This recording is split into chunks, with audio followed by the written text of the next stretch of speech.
4 वर्ष झालं इथं बसतोय हे अभिमानाने सांगायची गोष्ट नाहीये ना. म्हणजे कशात तुम्ही अभिमान शोधताय हे पण बरोबर. कळणं हं, गरजेचं आहे. हं. पेटून येतात, ते पेटलेले राहतात आणि मग ते जागा मिळवतात. मिळवतात. पेटलेलं राहणं फार महत्वाचं. महत्वाचं. 450 नाही, मी तर म्हणतो 45 जागा असतील ना, तरी सुद्धा पोरं करणारच आहेत सर. आणि आणि मला आपले जितेंद्र दुर्डे सर आहेत, सातारचे कलेक्टर, त्यांच्यासोबत पॉडकास्ट करताना त्यांना मी विचारलं की सर ह्यो अभ्यासाचं टेन्शन आणि स्ट्रेस कसा मॅनेज केला. म्हणले तुम्ही विचार करा, हा स्ट्रेसचा तुम्ही विचार केला तर उद्या तुम्ही जिल्हाधिकारी झाल्यावर काय तू मॅनेज करणार हो, आहे. जर तुला हा मॅनेजच होत नसेल, तुझी मेंटॅलिटीच ही आहे ना की मला जिल्हा चालवायचा उद्या, हो. तर हा तुम्हाला स्ट्रेस काहीच नाही वाटला पाहिजे. कोणाच्या पालकांना वाटतं राजा तू अर्धीच भाकर खा तिथं पण हम्म. तू पास होय. नाही नाही. कोणाचाच पालक म्हणणार नाही, कितीही गरीब असू द्या.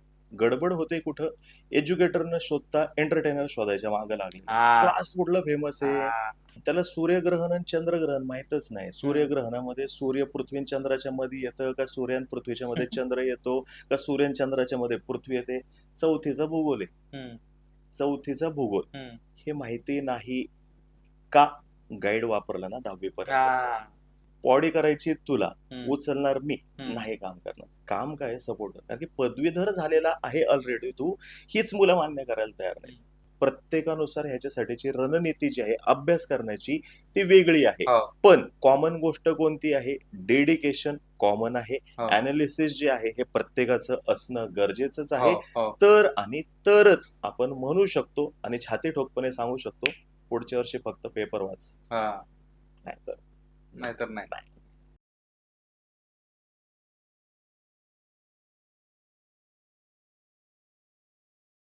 नमस्कार, तुमच्या सगळ्यांचं स्वागत आहे सौरभ भोसले शोच्या नवीन एपिसोडमध्ये. काही दिवसांपूर्वी आपण एक इंस्टाग्रामला पोल घेतलेला आपल्या दोन्ही इंस्टाग्राम अकाउंटवरती. त्यामध्ये तुम्ही जे जे सब्जेक्ट आम्हाला सजेस्ट केले ते सब्जेक्ट आम्ही आणि ते गेस्ट आम्ही त्यांना सगळ्यांना अप्रोच केलं. आणि आज फायनली आपण त्यापैकीच सगळ्यात जास्त जो आम्हाला रिक्वेस्टेड सब्जेक्ट होता, रिक्वेस्टेड गेस्ट होते, त्यांना आज आपण शोवरती बोलवलेले. तर आजचा विषय खूप भारी आहे. आजचा विषय ऍस्पायरंटच्या आयुष्याभोवती फिरतोय, युपीएससी एमपीएससीच्या त्या रियालिटी भोवती फिरतोय. आपण न्यूजला बऱ्याच बातम्या बघतोय आता जे काय चाललंय. आणि ह्यावरती आपल्यासोबत संभाषण करायला आणि पॉडकास्टचे गेस्ट म्हणून आपल्यासोबत आहेत एमपीएससी युपीएससीचे ट्युटर आणि teacher Arunraj Jadhav sir. Welcome sir. नमस्कार, नमस्कार. धन्यवाद सर. नमस्कार. आणि म्हणजे जेव्हा आमच्या टीमने अप्रोच केला, आम्ही बोललो पहिलं तर पूर्ण महाराष्ट्राला तुमची ओळख बोल बिडूचा एक वन ऑफ द चेहरा म्हणून आहे. बरोबर. तुमची शैली, तुमची भाषा त्यानं बरेच लोक इम्प्रेस्ड आहेत आणि मी स्वतः खूप खुश आहे की आज तुम्ही या पॉडकास्टवर आहात. मी आतापर्यंत तुमचे जेवढे पॉडकास्ट कन्झ्युम केलेत 2, त्यामध्ये तुम्ही एकदम सटीक भाष्य केलेले ह्या विषयावरती. तर आज मला बरंच जाणून घ्यायचंय ह्या विषयावरती. माझा अभ्यास एवढा नाहीये, पण माझे बरेच मित्र ह्या क्षेत्रामध्ये आहेत. तर मग सुरुवातीला मला थोडंसं तुमच्याबद्दल जाणून घ्यायला आवडेल की एक विद्यार्थी ते आज टीचर ट्युटर इथपर्यंतचा प्रवास कसा होता आणि इथपर्यंत कसं काय आला. आजपर्यंत पहिल्यांदाच म्हणजे ह्या विषयावरती पहिल्यांदाच बोलतोय. म्हणजे माझा प्रवास जो आहे त्याच्यावरती ग्रॅज्युएशन झालं. ग्रॅज्युएशन मूळ झाल्यानंतर गाव कोणतं तुमचं. मूळ लातूर आहे तसं, आणि मग पण ग्रॅज्युएशन तिकडेच. नाही, लहानाचा मोठा पुण्यातच झालो. म्हणजे पुण्यातलंच आहे असं म्हणलं तरी सुद्धा चालेल. सर्व शिक्षण माझं याच ठिकाणी झालेलं आहे. मग ग्रॅज्युएशन वगैरे झाल्यानंतर त्यावेळेस होतं खूळ की चला आता स्पर्धा परीक्षांचा अभ्यास करायला पाहिजे म्हणून. पण क्लास सुरू केला. मग घरचे म्हणले की बाळ तसं नको करू, पहिलं काहीतरी काम कर आणि त्याच्यानंतर तू अभ्यास वगैरे करायचा असेल तुझ्या तू पद्धतीने कर म्हणले मला. मग 1-2 वर्ष परत काम केलं आणि मग त्याच्यानंतर स्पर्धा परीक्षेचा अभ्यास मी सुरू केला होता. मग फर्स्ट अटेम्प्ट मध्ये युपीएससी मेन्स, मग एमपीएससी मेन्स, हे सगळं काही केलं होतं. ही तेव्हाची वेळ ज्यावेळेस 1 GB डेटा मोबाईलमध्ये मिळत होता आणि मोबाईलला त्यावेळेस 512 MB रॅम होती. रॅम वगैरे जे काय असेल आपली मेमरी तितकीच होती. त्या काळामधला हा विषय आहे 2012-13चा. आणि पण दुर्दैवाने त्यावेळेस त्याच्यामध्ये काही सिलेक्शन झालं नाही. पण माझं असंच मित्र मागं लागला म्हणून मी युनायटेड इंडिया इन्शुरन्सची एक्झाम दिलेली होती आणि नेमकं तिथं सिलेक्शन झालं. मग तिथं जॉईन झालो मी. आणि पण 1-2 वर्ष तिथं राहिल्यानंतर मला लक्षात आलं की यार आपण अजून काहीतरी करायला पाहिजे. मग पॉलिटी ह्या विषयामध्ये गती होती, म्हणजे नागरिक शास्त्रामध्ये जास्त गती होती, अर्थशास्त्रामध्ये गती होती. मग काही जण सोबतचे जे आहेत ते म्हणले यार तू तेच करायला पाहिजे, जर का शिकवू शकतोस तर तेच कर. मग तेव्हाच ती नोकरी सोडली आणि शिकवायला सुरुवात केली मग तेव्हापासून. आणि मग आता गेले 7-8 वर्ष झालं UPSC चे विद्यार्थी, MPSC चे विद्यार्थी यांना शिकवतोय.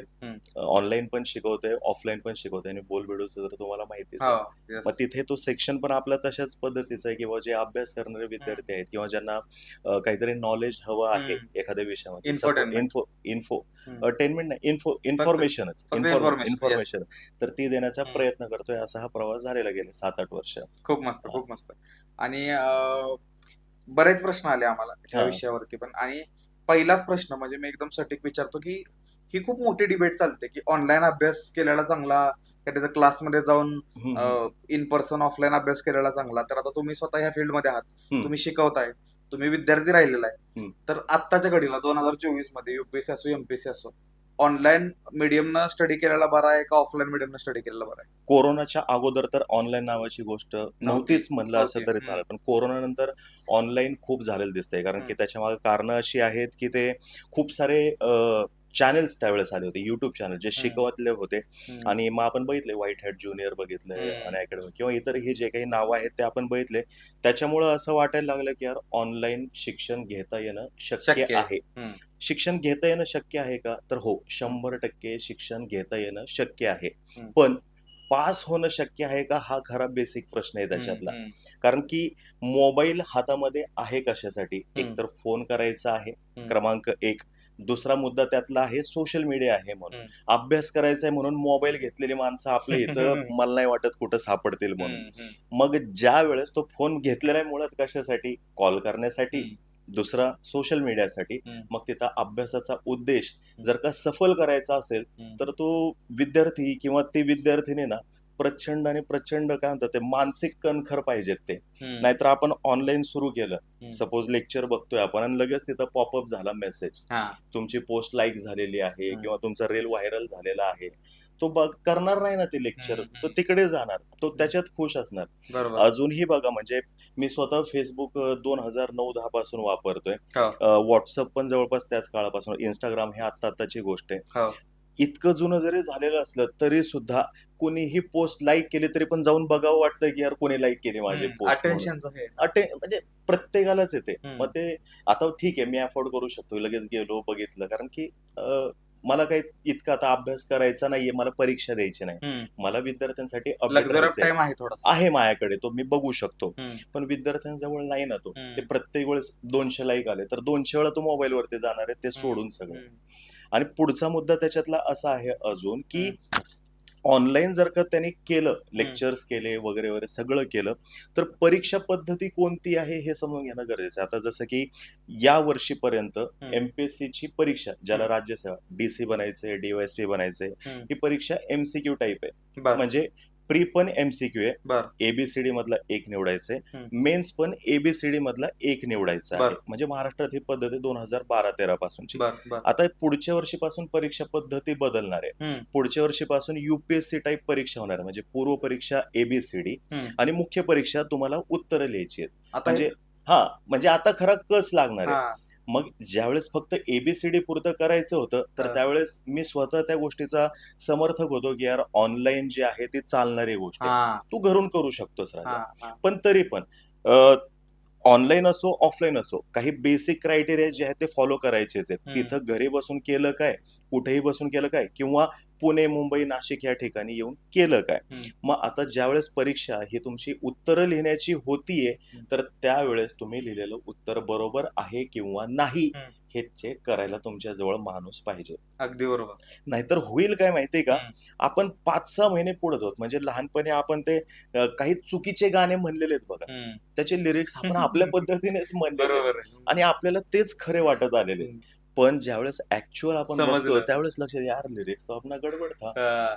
बरोबर आहे. मग अगदी तसंच आहे, उत्तर लिहायला आपण ते लिरिक्स म्हणताना आनंद होता, पण हा आनंद इथं आपल्याला खड्ड्यात घेऊन जाणार आहे. म्हणजे जे एका अटेम्प्ट मध्ये होणारी गोष्ट ती 5 वर्ष लागणार आहे. बरोबर. मग ते नाही ना परवडत. बेसिकच चुकलं. मग मास्तर कशासाठी गरजेचं आहे, किंवा तुम्हाला तिथं सांगणारा माणूस का गरजेचा आहे की हे असं असं जे लिहिलेलं आहे हे असं नको लिहू, लिहिण्याची पद्धत वेगळी आहे. हे असं म्हणजे सगळेजण ह्याच्यातच आहेत. म्हणजे 10वीला आपण लिहिलंय बघा, संदर्भासहित स्पष्टीकरण करा, संदर्भ दिलाय, स्पष्टीकरण दिलंय, तात्पर्य लिहिलेलं आहे, हीच उत्तराची पद्धत आता आहे. म्हणजे तुम्हाला इंट्रो करायचा आहे, बॉडी लिहायची आणि येणार आहे आणि शेवट करायचा आहे. पण ते इतरांपेक्षा वेगळं असायला पाहिजे. त्यात दृष्टिकोन दिसला पाहिजे. म्हणजे आजच मी सकाळी एक वाचत होतो, आपलं सध्या जे काही प्रकरण चालू आहे, मग आपली युपीएससीची जी ट्रेनिंग अकॅडमी आहे IAS, IPS यांच्यासाठीची, तर तिथं मागे जे संचालक राहिले त्यांचं म्हणणं ही परीक्षा कशासाठीची आहे, जो जास्तीत जास्त लक्षात ठेवू शकतो इन्फॉर्मेशन, आणि ती इन्फॉर्मेशन कमीत कमी कालावधीमध्ये त्या ठिकाणी लिहू शकतो, उतरवू शकतो, ही त्याची परीक्षा आहे. म्हणजे मग अशा वेळेस ते लिहिता येणं जे आहे, वेगवेगळे फॉर्म आहेत. तुम्ही गद्यातच लिहायचंय का फ्लो चार्ट करून लिहायचंय, कुठं आकृती काढायची आहे, तुला नका, हे सगळ्या गोष्टी जे आहेत हे सांगणारं कुणीतरी पाहिजे. आणि शिस्त हा इलिमेंट आहेच नाही. शिस्त कदाचित पदवीधर झाल्यानंतर त्या विद्यार्थ्याला शिस्त नावाची गोष्ट नाही सांगू शकत, म्हणजे कुणी नाही सांगू शकत. म्हणजे त्या विद्यार्थ्याजवळ ते आहे. पदवीधर म्हणल्यावर आता त्याला आपण काय सांगणार. म्हणजे मी प्रत्येक लेक्चरमध्ये हे सांगतो, म्हणजे मुलांची प्रचंड इच्छा असते की त्यांना स्पून फिडिंग करावं वगैरे, पण माझं म्हणणं काय, जिम मध्ये जिम ट्रेनर काय करतो किंवा तुमचा सपोर्ट देणारा जो असतो, तुम्हाला बोटाने सपोर्ट देत असतो. जर का तुम्ही त्यालाच उचलायला लावलं तर मग तुम्ही जिमला कशाला आलेत. अगदी बरोबर. बॉडी करायची तुला, उचलणार मी नाही, काम करणार. काम काय, सपोर्ट. कारण की पदवीधर झालेला आहे ऑलरेडी तू, हीच मुलं मान्य करायला तयार नाही. मग ऑनलाईन आणि ऑफलाईन हे दोन्ही पण वर्कआउट करतं, पण मास्तर गरजेचं आहे. काय करतोय हे गरजेचं आहे. ते चेकपॉइंट जे आहे ते बरोबर येणं गरजेचं आहे येणाऱ्या वर्षीपासून. आणि युपीएससीचा जर का अभ्यास करणारा असेल, मग तर त्याला ते मास्तर पाहिजे, म्हणजे पाहिजे. आता तुम्ही एक पॉईंट बोलला, तुम्हाला खूप पटला, की मी म्हणलं की शिस्त. तुम्ही एकदम सरळ उत्तर दिलं की जो ग्रॅज्युएशन झालाय त्याला शिस्तबद्दल सांगायला लागलं पाहिजे. खरं ना. आणि ज्याला सरकारी सेवेत यायचंय किंवा या प्रशासनात यायचंय, त्याला शिस्त लाव हे सांगणं चुकीचं आहे. हा मेन इलिमेंट आहे की ही असलं पाहिजे. आता माझा एक भाव आहे सुरजन पिसाळ म्हणून, माझ्या घरा शेजारीच राहतो. तर तो दिल्लीला तयारीला गेलता आणि तो पहिल्यापासून टॉपर मुलगा, अत्यंत हुशार मुलगा. तो 3 वर्ष नाही आला आणि त्याने युपीएससी क्रॅक केली नाही. तो आता असिस्टंट कमांडंट. आणि तो जेव्हा आला, एकदा दिवाळीला एकदा आला, त्याची दाढी खूप वाटली. आणि मी पहिला आता अब्दुल कलामांचं, APJ अब्दुल कलाम सरांचं मी ते ऐकलेलं की मला वेळ नाहीये करायला. मग त्याला विचारलं, तू दाढी का नाही केली. मला वेळ नाही, मला आम्ही टाइम लावून करतो. अरे म्हणलं, तू कसं काय असं. आणि तो बोलून गेलता जाताना काय 12वीत की मी लाल दिव्याच्या गाडीत नाही येणार, गल्लीत सगळ्यांना बोलून गेलेला. आणि तो पोरगा तेवढा डेडिकेटेड आहे. त्याला म्हणजे तो जिथं राहुरीला विद्यापीठाला होता तिथं तो टॉपर होता, गोल्ड मेडलिस्ट होता. नंतर कुठे तर बाहेर त्यांनी मास्टर्स केलं, तिथं पण टॉपर होता.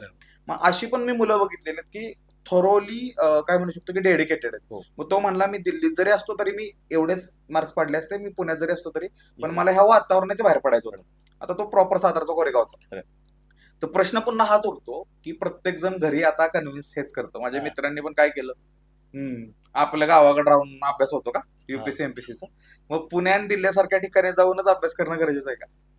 गरजेचं आहे पण आणि नाही पण. म्हणजे आहे पण का गरजेचं सांगतो मी. एक तर पहिलं मगाशी जे म्हणलं होतं, मास्तर असणं फार गरजेचं आहे. आणि दुर्दैव म्हणा कदाचित, म्हणजे आजच्या दिवशी बघा, आपण भारताचं एज्युकेशन हब काय आहे, महाराष्ट्र आहे. महाराष्ट्रातलं त्यातल्या त्यात पुणे आहे असं म्हणतो आपण. मग शिकायला या ठिकाणी येणं गरजेचं आहे का, तर येणं गरजेचं आहे. कारण की मास्तर चांगले मिळू शकतात. मग हे मास्तर चांगले जे आहे ते तुम्हाला चांगल्या पद्धतीने मार्गदर्शन करू शकतात. हे मार्गदर्शन का गरजेचं आहे मला असं वाटतं. आता सपोज एखादा विद्यार्थी 2020 ला पुण्यामध्ये आलेला आहे, त्याने परीक्षा पास होऊन, म्हणजे ऍडव्हर्टाईज आली, प्री दिली, मुख्य परीक्षा दिली, इंटरव्ह्यू दिला, रिझल्ट लागला, जॉईन झाला. ही 1.5 ते 2 वर्षाची प्रोसेस आहे. म्हणजे 2020 पासून 2022 पर्यंत त्याचा विषय संपायला पाहिजे होता. पदवीधर झालेला आहे, सगळं माहिती आहे वगैरे वगैरे. पण झालंय काय, 2024 ला पण परत अजून तो तेच करतोय. मग इथं होतं काय माहितीये का, कशामुळे हे, एकतर पहिलं मगाशी जसं म्हणलं, बेसिक चुकलं का, योग्य मास्तर असणं गरजेचं आहे, योग्य क्लास म्हणा किंवा मार्गदर्शक असणं गरजेचं आहे, त्या विद्यार्थ्याचं डेडिकेशन असणं गरजेचं आहे, आजूबाजूचे कोण आहेत ते सुद्धा समान ध्येयाने झपटलेले पाहिजे. नाहीतर आलाय पूरण गेलाय बघायला झेड ब्रिजवर, मग काय करणार, मग नाही होणार. का सांगू का, परीक्षा म्हणजे आत्ताच उदाहरण तुम्हाला सांगतो की आता 25 ऑगस्टला राज्यसेवेची पूर्व परीक्षा, म्हणजे आजपासून 1 महिना असं आपण धरूयात त्याला ढोबळ. मग गर्दी, इथं कशाला गर्दी, एवढा वेळ कोणी आहे बरं. लहानपणापासून पूर नाही बघितला का, 4थी 5वीला घेऊन जायचे ना पूर बघायला गावात वगैरे, हे परत इथं येऊन अख्खा दिवस पाणी बघण्यात, हे अफोर्डच नाही करू शकत सर.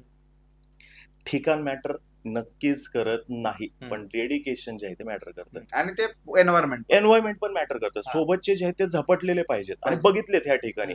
आमच्या ग्रुपमधले सगळेच पास झाले असे म्हणणारे ग्रुप मोठमोठे आहेत ना, मग त्या ग्रुपमध्ये शिरण्यासाठी धडपड करायला पाहिजे. पण होतं काय, माहितीये तो किती शहाणा आहे. आपल्याकडे ते सगळ्यात चुकीचा गुण आहे आपल्याकडे. हो, तो होय तो कॉप्या करून पास झाला, तो होय तो असा. आणि आता तर लय वाढलंय ते. आता गेल्या काही दिवसांतर सगळ्यांवरतीच प्रश्नचिन्ह उभं करायला. आणि सोपं आहे ना, एखादा प्रश्न, चला एखादा अपवाद असू शकतो, दुसरा असू शकतो, मग आपलं फेल्युअर हा सिस्टीमचा फेल्युअर नाहीये ना.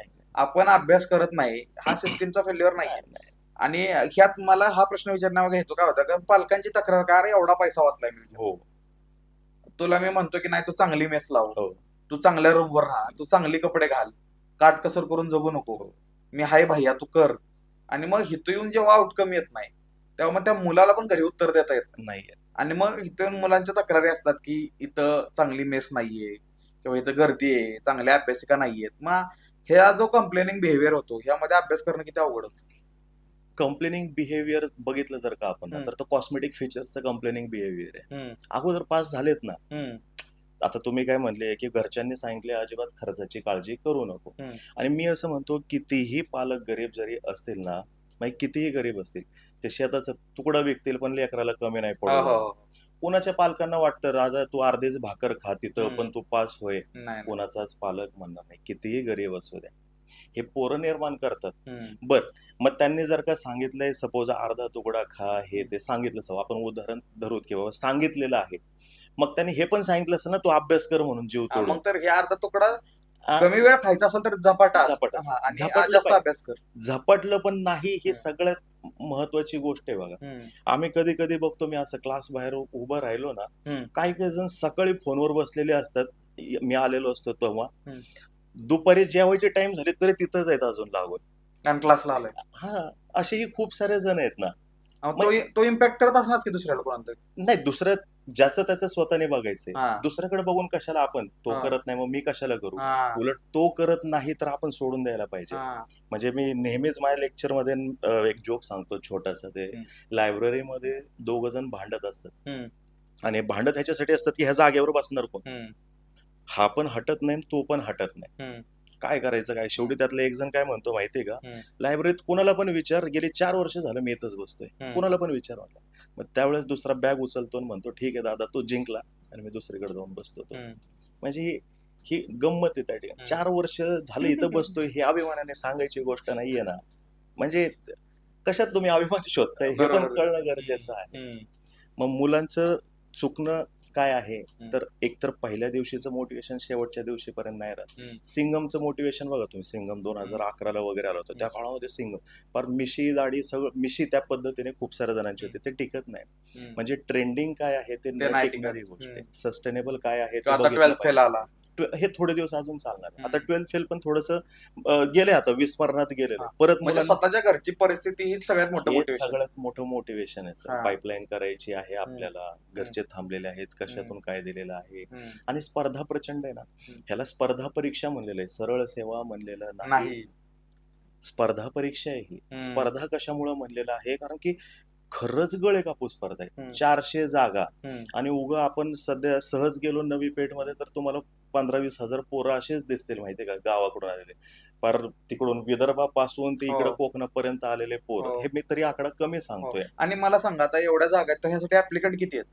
ऍप्लिकंट असतील ना, राज्यसेवेसाठी 2.5-3 लाख असतात, PSI वगैरे साठी 4-5 लाख असतात, आणि अजून खाली गेलं तर अजून ऍस्पिरंट वाढतात. मग आता ही पोरं हे डोक्यात ठेवतात का की एवढ्याच लोकांचं होणार आहे? नाही, हे नाही. ह्याच्यामध्ये मला एकच जागा पाहिजे हे मोटिवेशन आम्हीच दिलेलं आहे ना, तुला एकच जागा पाहिजे राजा.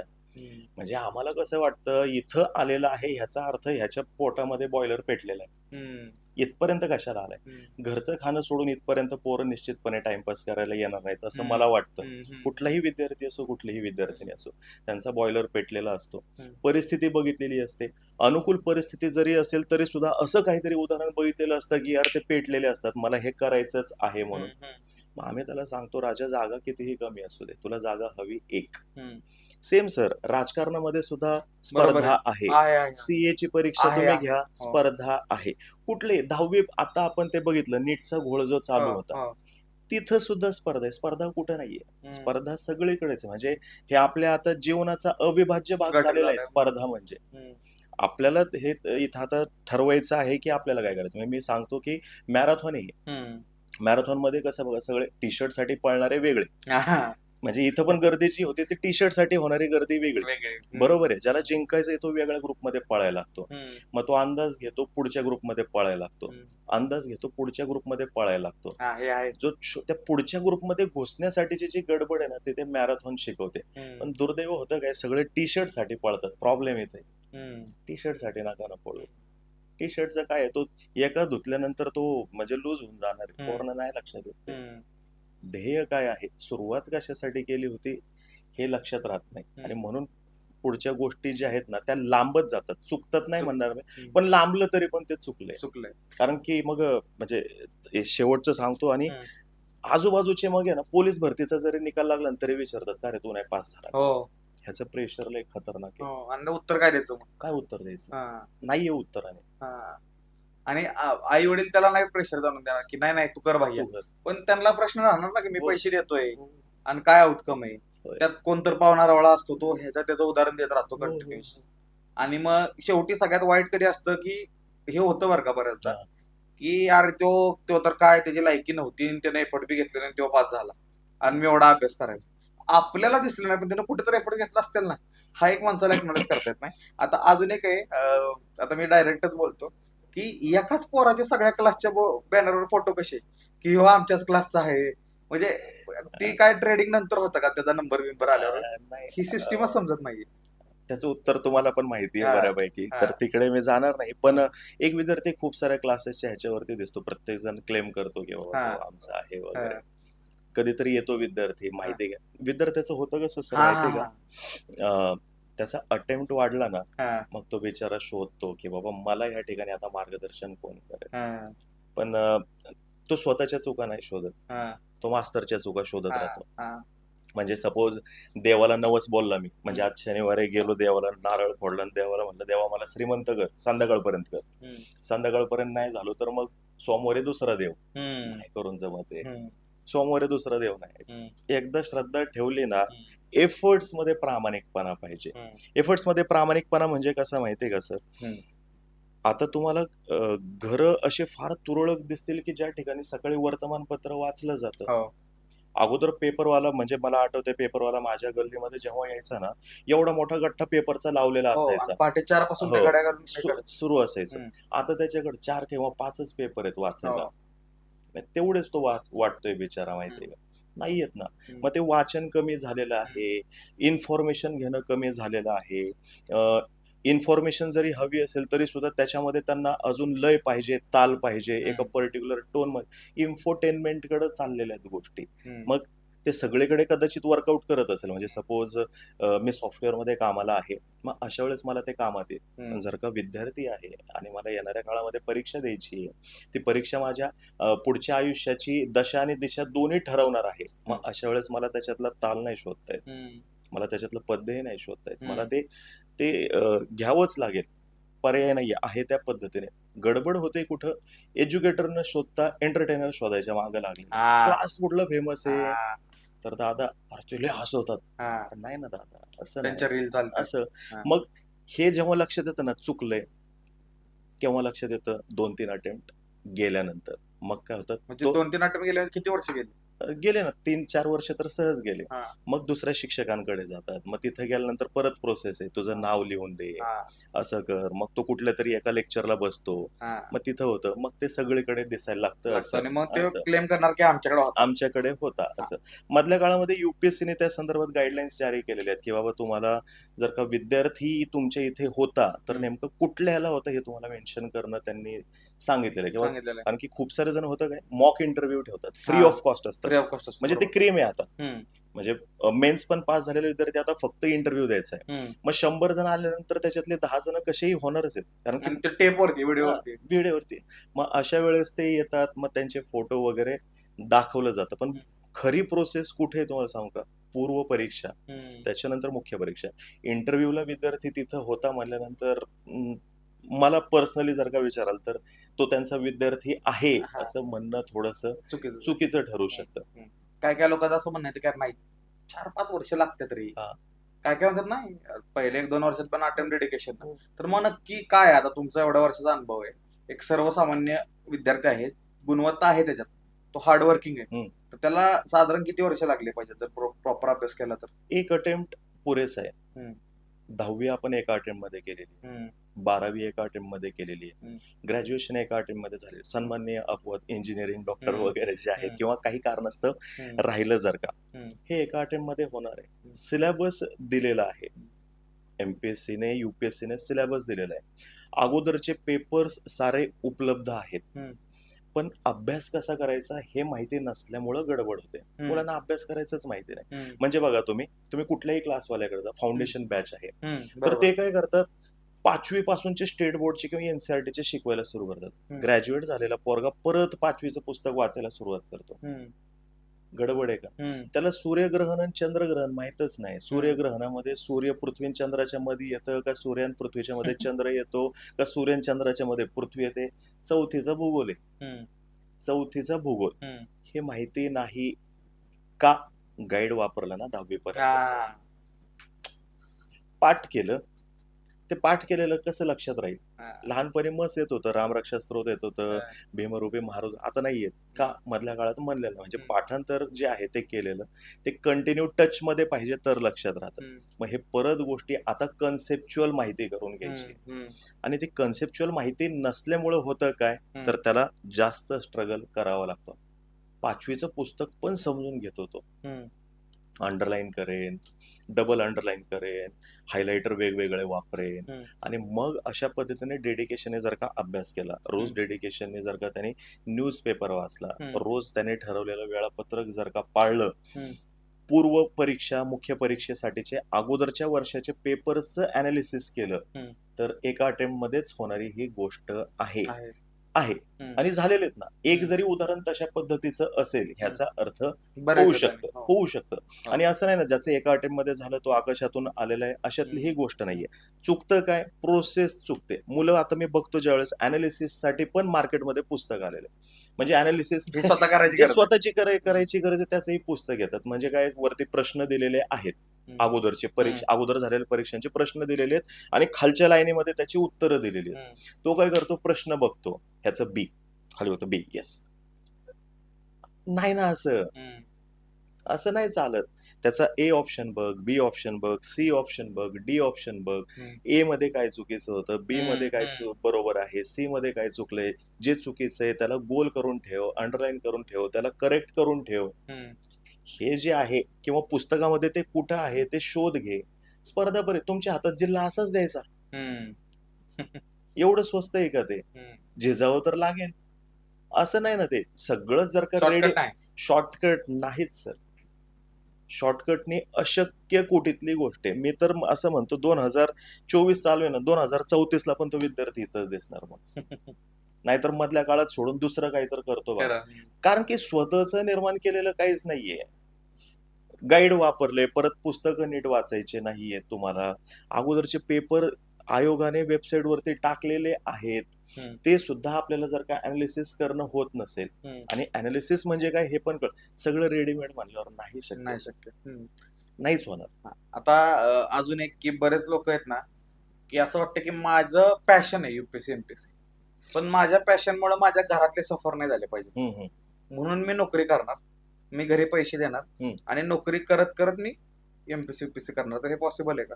पॉसिबल आहे, पण प्रचंड डेडिकेशन लागतं. दिवसभर काम करून पुढचे 1.5-2 वर्ष रोज 4-5 तास अभ्यासासाठी काढणं हे वाटते तितकी सोपी गोष्ट नाहीये. मग त्याच्यापेक्षा एक उपाय असा होऊ शकतो की बाबा तुम्ही पहिल्यांदा अभ्यास करा, 1-1.5 वर्ष अभ्यास करा. 1-1.5 वर्ष तुमचा डेडिकेशननी अभ्यास झाला, तुम्हाला लक्षात आलं की बाबा येस मी माझं स्वेट आणि ब्लड सगळं काही या ठिकाणी ज्यावेळेस दिलेलं आहे, पण दुर्दैवाने माझं झालेलं नाही असा तुम्हाला ज्यावेळेस कॉन्फिडन्स असेल, यासोबतच दुसऱ्यांनी जर का ते मान्य केलेलं असेल, यार तू लय मेहनत केली, सेल्फ अप्रायझल कारण की घातक आहे, म्हणून दुसऱ्यांनी पण ज्यावेळेस ते मान्य केलेलं असेल, त्यावेळेस नोकरी करून करायला काही हरकत नाही. कारण की नोकरी करून करायला सुरुवात केल्यानंतर तुम्हाला काय करायचंय, फक्त त्याला टचअप करायचंय. तुम्हाला जे वाचलेलं आहे ते परत वाचायचंय, जे वाचलेलं आहे ते परत वाचायचंय.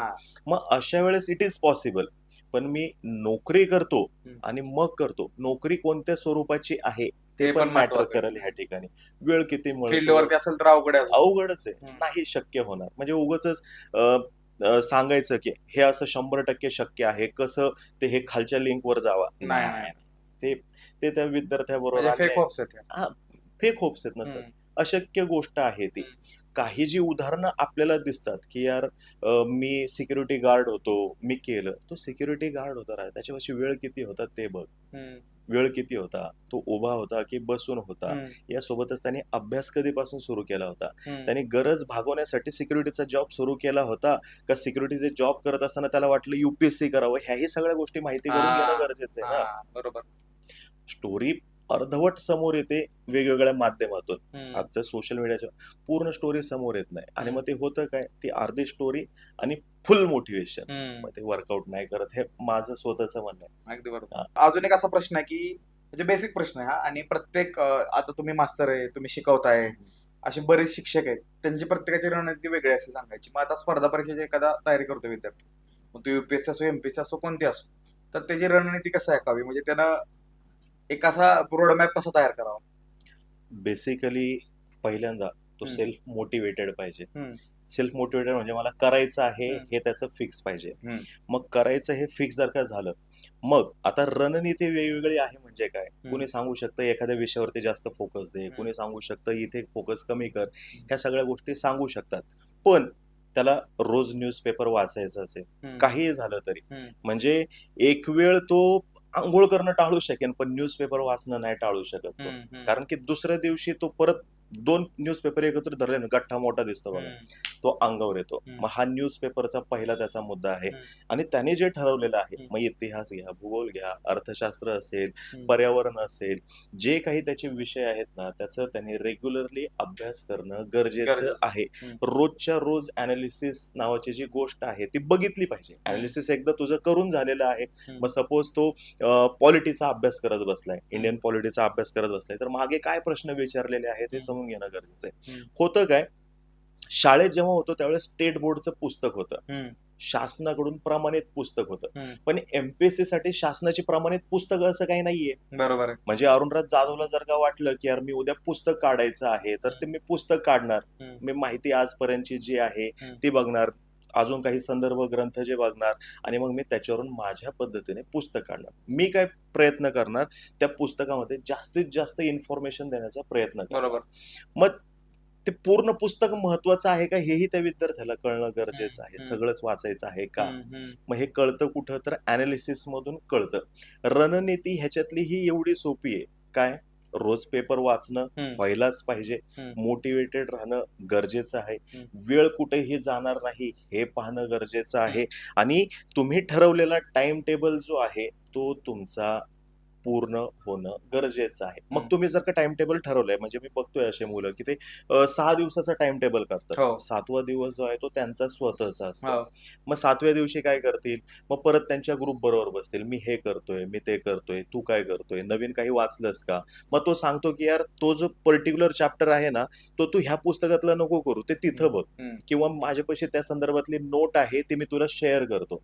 हे असे जे आहेत ना, ह्यांच्या बरोबर बोलण्यासाठीचा म्हणून एक दिवस राखीव ठेवला पाहिजे, किंवा रोजच्या दिवसातला वेळ राखीव ठेवला पाहिजे, किंवा जो सांगेल की हे कामाचं आहे म्हणून. म्हणजे खूप सारे विद्यार्थी काय करतात की बाबा पॉप्युलर जे पुस्तक आहे तेच वाचत बसतात, पण त्या पॉप्युलर पुस्तकातून पास होतोय का ह्याचा त्याने विचार करणं गरजेचं आहे. समजायला सोपं आहे म्हणजे पास व्हायला सोपं आहे असं नाहीये, कारण की प्रश्न फिरवून फिरवून विचारतात ना. मुलांची गडबड होते काय, पुस्तक वाचलेलं आहे का, वाचलेलं आहे, अभ्यास केलेला आहे का, केलेला आहे, निश्चितपणे केलेला आहे, पण प्रश्न त्याने सरळ तसाच नाही ना विचारलेला. प्रश्न ते काय म्हणजे ते आयोग आहेत ना, ते तुम्हाला पास करायला नाही बसलेले, ते तुम्हाला बाहेर काढायला बसलेले, परीक्षा घ्यायला बसले. परीक्षा घ्यायला बसलेले ते. ते म्हणले, "अरे वा, तू आलास का? फार मेहनत घेतलेली आहे बाळा. वा वा वा, छान. किती तास अभ्यास केलाय? 8 तास अभ्यास केलाय का? ओके. कोणता क्लास लावला होता? हा का? तुला +5 मार्क्स." नाही ना, असं काहीच नाहीये.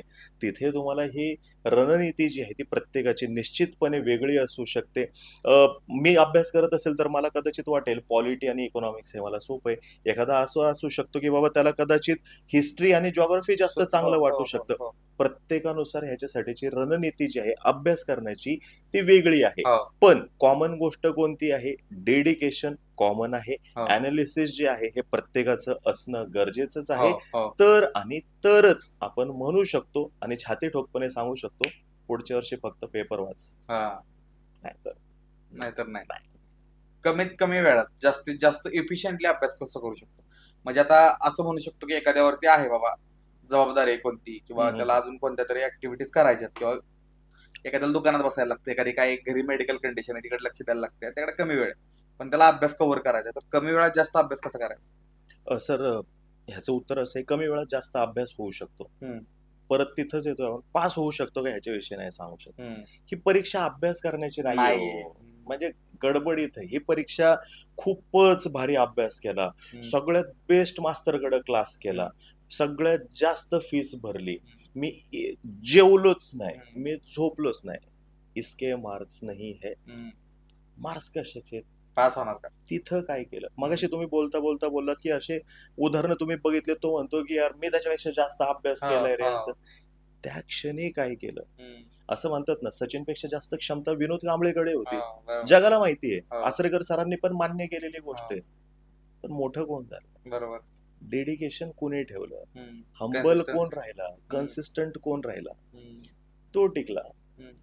इकडे पण तेच आहे सर. ही परीक्षा अभ्यासाची नाही, मुलं गडबडती करतात. अभ्यासाची परीक्षा नाहीये ही परीक्षा कशाची आहे? पास होण्याची आहे. पास हो राजा, तुझं स्वागत आहे.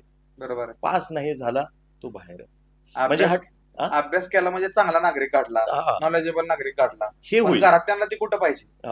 कारण तू गेला बाहेर कशासाठी? तुझं ध्येय काय होतं? पास अधिकारी व्हायचं. आता ह्याच्याच अनुषंगाने प्रश्न आहे माझा, की उमेदवार ढीग आहेत, पद कमी आहेत, आणि अशा वेळी मेंटल हेल्थ पूर्णपणे अशी खराब होती, की बातम्या अशा येतात किंवा एखादा रिपोर्ट येतो, एखादा व्हिडिओ येतो की अरे हे तुम्ही काय एवढ्याशा जागांसाठी एवढी कशी तुम्ही करताय, मग तुमचं अनएम्प्लॉयमेंट वाढते, असले रिपोर्ट्स येतात, चर्चा होतात. आता तुम्ही बघताय की न्यूज चॅनल असो, कुठलाही माध्यम असो, हे निगेटिव्ह एकदा वारं सुटलं ना की ते कसं तरी पोहोचतच विद्यार्थ्यांच्या कानापर्यंत. अगदी बरोबर. मग ह्यात मेंटल हेल्थ कशी ठेवायची? सर, सर्वप्रथम हे समजून घेणं गरजेचं आहे की विद्यार्थी हे निवडतायत का. म्हणजे आता बघा, सपोज मी म्हणलं मी लातूरचा आहे, बेसिक माझं तिकडे लातूर घ्या, उस्मानाबाद घ्या, इथं कारखाने नाहीत ना. तिकडे फोक्सवॅगनचा प्लांट नाहीये, तिकडे महिंद्रा नाहीये, तिकडे बजाज नाहीये, तिकडे फोर्स मोटर्स नाहीये. मग अशा वातावरणात मी शिकलो, मी तिथं 10वी केली, मी तिथं 12वी केली. मग आता पुढं काय, तर कोणतरी म्हणलं आर्ट्स घे, कोणी म्हणलं कॉमर्स घे, कोणी सायन्स घे. मग ते पण कोण सांगतं? जो गावामध्ये थोडाफार माहिती असलेला आहे, त्याच्या नातेवाईकातला आहे, तो पण पहिलं 10वीचे मार्क्स विचारतो, 12वीचे मार्क्स विचारतो. मग ते बिचारे पोरं त्या पद्धतीने त्या गोष्टी करतात.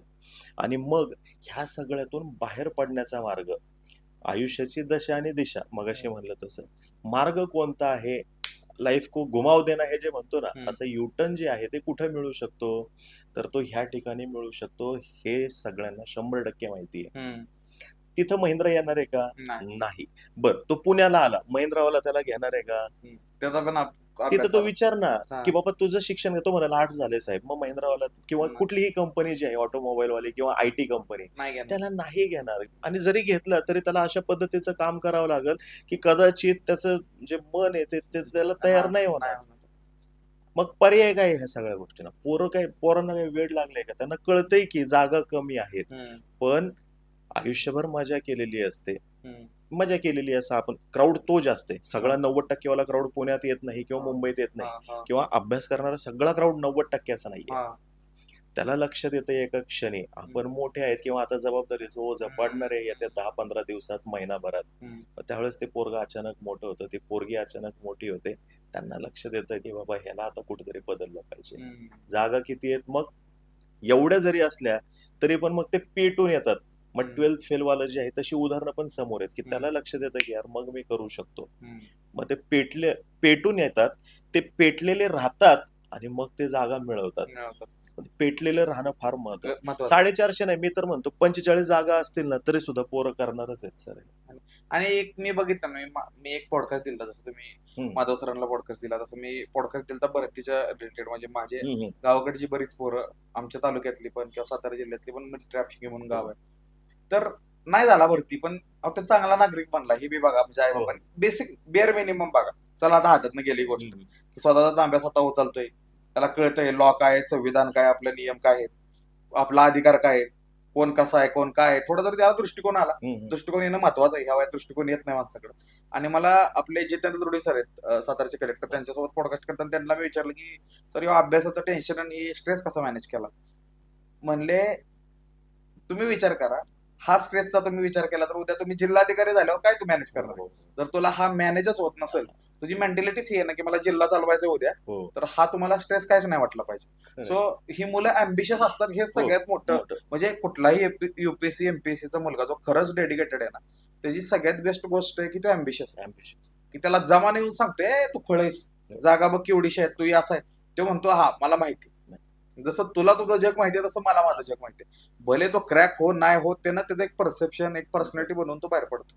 आता अजून एक मी बघितलेलं आहे की जेव्हा ही स्पर्धा परीक्षा चालू होती तेव्हा लहानपणापासून आम्हाला हे सांगण्यात आलं की बाबा, जर आपल्याला प्लॅन ए वर डाऊट असेल तर प्लॅन बी ठेवायचा. तर पोरांनी प्लॅन बी ठेवावा का, आणि ठेवला तर कसा ठेवावा. ह्याचं थोडंसं सविस्तर उत्तर मी असं देतो सर.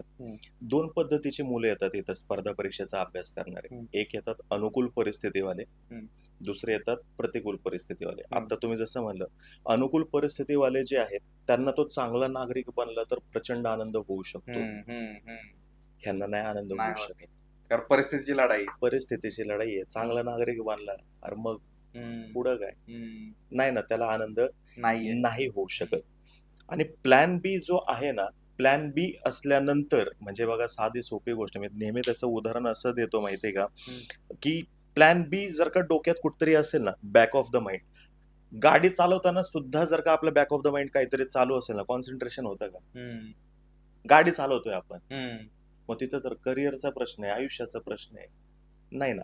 प्लॅन बी कधी असायला पाहिजे, डेडिकेटेडली अभ्यास केलेला असला पाहिजे 1-2 वर्ष, पण इतरांपेक्षा माझा अभ्यास कमी पडला असं कुठंतरी पाहिजे. मग अशा वेळेस एक 2-4 वर्ष गेली, आपली एकूण आर्थिक परिस्थिती जी आहे ती बघून प्लॅन बी चा विचार करणं गरजेचं आहे. पण येतानाच प्लॅन बी घेऊन येणं हे चुकीचं आहे. हे मला स्वतःला तरी नाही पटत, कारण की लक्ष नाही लागणार. प्लॅन बी जर का असेल तर प्लॅन ए कडे माणूस आहे ना, काय माझं भरपूर आहे, काय जाईन गावाकडे, ऊस आहे आपला, बरोबर आहे का नाही, आपला असं आहे तसं आहे. मग तो इथं डेडिकेशनने करणारच नाही. सुरुवातीपासून आपल्या बोलण्यात येते डेडिकेशन फार महत्वाचं आहे. प्लॅन बी तुम्हाला ते करू देणार नाही. आणि प्लॅन बी हे आत्ता आलेलं मिथ आहे बरं का. गेल्या काही अगोदरचे ह्याच्यात तुम्हाला कोणी सांगितलंय का प्लॅन बी? 5 वर्ष किंवा 10 इयर्स डाऊन द लाईन तुम्ही जाऊन बघा, प्लॅन बी हे रिसेंट मध्ये ऐकलं पण नव्हतं. आणि तुम्ही जो आता मुद्दा बोलला ना, माझ्या स्पेशल्स मध्ये मी बोलतो, त्याच्या घरातले म्हणतात ना, भैया तू शिक, भैया तू कर, आपल्याला भरपूर आहे. तो भैया नाही काय करू शकत, कारण त्याला माहिती आहे की घरी आपल्याला हाय. जसं घरना म्हणतात की दाद्या बघ तुझ्या वय सगळं आपलं, मग त्याला भाग पडतो. तो कुठेतरी तो पोरगा काय तर करताना दिसतो. ते होतं कसं माहितीये का, अनुकूल परिस्थिती जर का असेल ना, यश मिळवणं प्रचंड अवघड आहे सर, कारण त्या अस्तित्वाची लढाई नाही ना. नाहीये. प्रतिकूल परिस्थिती असेल ना, कदाचित त्याच्यासाठी तुलनेने सोपं आहे. पेटलेलं असताना 1 डबा दोघात खात असतात, बरोबर आहे का नाही, लपून लपून कुठेही लायब्ररी जाऊन बसत असतात, काहीतरी करत असतात. मग प्रतिकूल परिस्थितीमध्ये यश मिळवणं हे सोपं आहे. पण ज्यांची परिस्थिती अनुकूल आहे ना, त्यांच्यासाठी मला असं वाटतं की यार संघर्ष उलट जास्त मोठा आहे त्याला. कारण की त्याला ब्रेड बटर पण आणून द्यायचं नाही, त्याला काय कष्टाची भाकर, तिथनं प्रॉब्लेम नाही. म्हणजे आपण काय त्यांना डिमॉरलाइज करतोय असं नाही, पण हे खरं आहे की त्याच्यासाठी बी अवघड आहे. अवघड आहे. तुम्ही विचार करा, एखादा चांगल्या श्रीमंत घरातला पोरगा आहे, त्याचा पप्पा त्याला म्हणते अरे एवढी बाग आहेत, एवढी कंपनी, कुठं तू एमपीएससी करतो. मग त्याची बी लढाई आहे की त्याला याड्यातच काढला की यार तू कुठं. माझ्याकडे अशी एक माझी मैत्रीण आहे की डॉक्टर आहे, त्यात युपीएससी तिने क्रॅक केली. डॉक्टर तिने जेव्हा सोडली, त्याला भरपूर जमीन त्यांची जळगावची होते, तिच्या अख्ख्या खानदाने सगळे डॉक्टर त्यांच्या घरात सांगितलं कशाला, पण काय तिच्या डोक्यात असेल तिनं क्रॅक केलं. आता घरातले गर्वानं सांगतात नाही की आमच्या घरात एवढे डॉक्टर होते पण आता पहिले अधिकारी झाले. सो एक एक असं आपण म्हणू शकतो की जनरेशनल कर्स असतो ब्रेक करायला. त्या पोराचा जन्म त्यासाठीच असतो आणि ते त्यालाच माहित असतं काय पेटलेलं हे नाही सांगू शकत. म्हणजे मी स्वतः सांगतो की मला असं कधी कधी होतं, कारण आम्ही आता स्टेट इंटरव्ह्यूज करायचो ना, तर असे जेव्हा युपीएससी एमपीएससी पोरं भेटतात ना, एक चमक वेगळी असते बरं का. जो खरा अभ्यास करतो ना आणि तो मताचा ठाम असतो, म्हणजे ही पोरं जर डिबेटला बसवली तर कोणाला बी घाम पडते नाही. ज्याचा खराचा अभ्यास आहे ना तो असा असतो, तो एकदम परखड मत मांडतो. आता मधल्या काळात पण आलं होतं की ग्रामसभा वगैरे या ग्रामसभा पोरं घाम फोडतात. एमपीएससी युपीएससी किल्ली पोरं गावाकडे जातात, त्यांना कळतं की गावाचा अधिकार काय, ग्रामसेवकाने काय केलं, ही घाम फोडतात. हे पण एक सक्सेस आहे देशाचं. म्हणजे जर आपण एक चला हे नाही तर ते बघायचं म्हणलं तर उद्या समजा ह्याच्यातलेच काही राजकारणी आले जे काही येत आहेत, म्हणजे पॉलिटिकल टिप्पणी क्रिटिसिझम एमपीएससी युपीएससी केली पोरं लय भारी करतात. मी स्वतः बघितलंय की आपले जे पैलू नसतात ना त्याकडे बघायचे की हे असं का गेलं, ते तसं का गेलं. काय काय लोकांचं मी असं बघितलंय सर की चला नाही झाली एमपीएससी युपीएससी, पण लेखक काय झाला तो, म्हणजे त्यानं जी परिस्थिती बघितली का काय. पण हे कधीच आहे नाही झाल्यावर, सुरुवातीपासून जर ठरलं की नाही मला करायचंय मग अवघड आहे. आता अजून एक आहे की स्वतः अभ्यास करून कुठलाही क्लास न घेता आपण एक्झाम क्रॅक करू शकतोय का? हो, 100% करू शकतो. पण आयुष्यातलं संचित पण बघायला पाहिजे मग अशा वेळेस त्या विद्यार्थ्याचं. म्हणजे असे उदाहरणं आहेत की मागे इरा सिंगल म्हणून झाल्या होत्या बघा, युपीएससी त्यांनी टॉप केलेलं होतं. रवीश कुमार त्यांच्या घरी गेले होते इंटरव्ह्यू घ्यायला वगैरे, तर त्यांचं घर बघितलं होतं, त्यांचं सगळं घर पुस्तकाने भरलेलं होतं. म्हणजे ते संचित होतं. वातावरणच तसं होतं, घरात ते वातावरण तसं होतं. त्यांनी सेल्फ ड्रिव्हन होतं, पुस्तकं तितके वाचली होती, आयुष्याकडे बघण्याचा त्यांचा स्वतःचा एक वेगळा दृष्टिकोन होता. हे असे जे आहेत ते निश्चितपणे करू शकतात, 100% करू शकतात. पण आपण ते आहोत का ह्याचं ज्याचं त्यांनी उत्तर शोधलं पाहिजे. निश्चितपणे करू शकतो, पण परत ते एखाद दुसऱ्या अटेम्प्ट मध्ये झालं तर ठीक आहे, नाही 4-5 अटेम्प्ट झालं नाही मी सेल्फ ड्रिव्हन आहे नाही वर्कआउट करणार, मग ते एखाद दुसरा अटेम्प्टच, मग कसंही असलं काहीही असलं मग ते तेवढ्यावरतीच ते गुंडाळून घ्यायचं, रॅपअप करायचं, ओके बाय टाटा खतम. दुसरीकडे हुशार विद्यार्थी असो, मीडियम असो, किंवा तो थोडासा अभ्यासात कमी पण त्याची इच्छा ही एक्झाम क्रॅक करायची युपीएससी एमपीएससी, मिनिमम किती तासाचा स्लॉट ठेवला पाहिजे दिवसात अभ्यासाला? स्पर्धा परीक्षांची एक मजा आहे सर. काय मजा आहे माहितीये का, इथं कोणीही ग्रॅज्युएट जो आहे ना तो परीक्षा देऊ शकतो. मग 35% वाला असेल, 3 वर्षात पास झालेला असेल, 4 वर्षात पास झालेला असेल, 5 वर्षात झालेला असेल, 6 वर्षामध्ये झालेला असेल. सरकारने तेवढी एक सगळ्यांसाठी मुभा दिलेली आहे की बाबा एनी ग्रॅज्युएट जो आहे ती ही परीक्षा देऊ शकतो. आता ही परीक्षा दिल्यानंतर मी असे काही विद्यार्थी बघितलेले आहेत की जे अगोदर त्यांना लक्षात येत नव्हतं काय करायचंय आणि काय नाही, पण एक मोमेंट असा येतो, क्लिक होतात गोष्टी आणि ते झप झप झप झप झप झप काम करायला लागतं. माझ्या मोबाईलमध्ये काही मुलांचे मी नावं असे सेव्ह करून ठेवलेले, त्याचं नाव लिहिलेलं आहे, त्याच्या पुढे द जिनियस असं लिहून ठेवलेलं. असे असं भेटतो नाही एखादा, म्हणजे पुस्तक सर त्याला सांगितलं नाही हे पुस्तक महत्वाचं आहे बरं का, हे वाचलं पाहिजे आपण. मला असं वाटतंय की बाबा ह्याचा रेफरन्स घेतला जातोय. हो का सर, 2 दिवस द्या सर. 2 दिवसांनी येते ते पुस्तक. सर काही विचारा, काही बघितलेत हे असे. म्हणजे तो प्रत्येकाचा तो ट्रिगर पॉइंट जो आहे ना तो वेगळा आहे. 5 तास मिनिमम तरी पण पाहिजे रोज जे आहे ते अंगवळणी पडलं पाहिजे. पेपर वाचायलाच सर अर्धा ते 1 तास लागतो. प्रॉपर जर का तुम्ही पेपर वाचायला बसला, म्हणजे पॉलिटिकल आपण सोडून दिलं त्याच्यातलं, बरोबर आहे. म्हणजे आता सपोज पॉलिटिकल मध्ये पण काय वाचायचंय, आता पूर सगळीकडे आहे, मग पूर आलेला आहे तर बाबा काय उपाययोजना केल्या जात आहेत, काय करतायत, मग ह्याच्यामध्ये माहिती घ्या बाबा अलमट्टी किती टीएमसीचा आहे, कोयना किती आहे, उजनी किती आहे, पुण्यातली ही धरण साखळी कोणती आहे, कोणती नदी कुठं, ही माहिती जी आहे ज्याच्यासाठी पुस्तकं चाळावी लागतात ते तुम्हाला पेपर दररोज देत असतो. आपल्यासाठी पेपरवाले रोज काम करत असतात तिथं, ते सगळी माहिती जी आहे ती एका ठिकाणी तुम्हाला आणून देत असतात. जी गोष्ट इतक्या दिवसापर्यंत गरजेची नव्हती, कोणती नदी कुणाची उपनदी आहे किंवा कोणता घाट वगैरे, पावसाळ्यात हे सगळी माहिती तुम्हाला येऊन जाते ना, दररोज फ्रंट पेजला येऊन जाते. आणि ते पेपरला विचारतात, जोड्या लावायला असतं, कोणती जोडी योग्य आहे, कोणती जोडी चुकीची आहे, स्टेटमेंटमध्ये कुठं ना कुठं ते येतं. ह्याच्या पलीकडे जाऊन मधल्या काळामध्ये जो काही राजकीय गदारोळ झाला किंवा आता संसदेचं अधिवेशन चालू आहे, मग हे तुमचं अर्थसंकल्पाविषयीची माहिती, कोणी मांडला, कसा मांडला, अगोदर कोणी किती वेळा जास्त मांडलेला आहे, कोणत्या तारखेला येतो, किती दिवस, ही सगळी इन्फॉर्मेशन गरजेची आहे तुम्हाला ज्या वेळेस तुम्ही स्पर्धा परीक्षेचा अभ्यास. मग ह्याच्यासाठी रोज अर्धा ते 1 तास देणं गरजेचं आहे. मग त्याच्या पुढे जाऊन तुमचे त्या दिवसाचे जे काही आहेत 5 तास 6 तास हा मिनिमम व्हायला पाहिजे. काही काही जण 8 तास करणारे पण आहेत. पण त्याच्या पलीकडे जो काही अभ्यास होतो, मला म्हणजे नाही सांगू शकत. म्हणजे मला स्वतःला, मी जर का बसलो तर 8 तासाच्या पलीकडे जे काही बसल ते केवळ आणि केवळ जिद्दीपोटी बसणं हे असं मला वाटतं.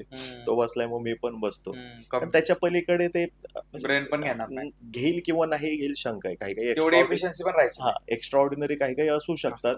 पण सगळे जर का आपण सर्वसामान्यांविषयी जर का बोलायला, मी सर्वसामान्य स्वतःला करतो, त्याच्या पलीकडचंच आहे तो प्रत्येक मिनिट हा केवळ आणि केवळ ईर्षेपोटी जिद्दीपोटी असं मला वाटतं. आलंय थोडंच राहिलंय, आता थोडंसं राहिलंय. पण मग दुसऱ्या दिवशी ते आठवत नाही, हेही तितकंच खरं. एक 5-6 त्यापेक्षा जेवढा वेळ केला डेडिकेटेडली केला लक्षात राहील. 8 तास पण खूप होतात. म्हणजे वाटतं आपल्याला, पण ते खूप आहे. म्हणजे सकाळी सपोज 7ला बसला, 7 ते 10ची एक सेटिंग झाली त्याची, 2-3 तासाची, नाश्ता वगैरे केला, गप्पा टप्पा झालं, परत 11 ते 2ची एक सेटिंग झाली. तर इथपर्यंतच त्याचे जवळपास 5-6 तास त्यांनी कन्झ्युम केलेले आहेत. आणि त्याचा दिवस संपायला अजून पुढे एक 8-10 तास आहेत ना, त्यातून 3 तास काढू शकतो. त्यातून 2-3 तास तो सहज काढू शकतो. पण हे मधल्या काळात टाइमपास केला ना, मग नाही. म्हणजे 1 तास बसलो, आता ते नवीन यायला लागले, 1 तास एका जागेवर बसू, 1 तासापेक्षा जास्त वेळ बसू नये. मग ते लईच मनावर घेतात, पर मग तो अर्धा तास फिरून येतो.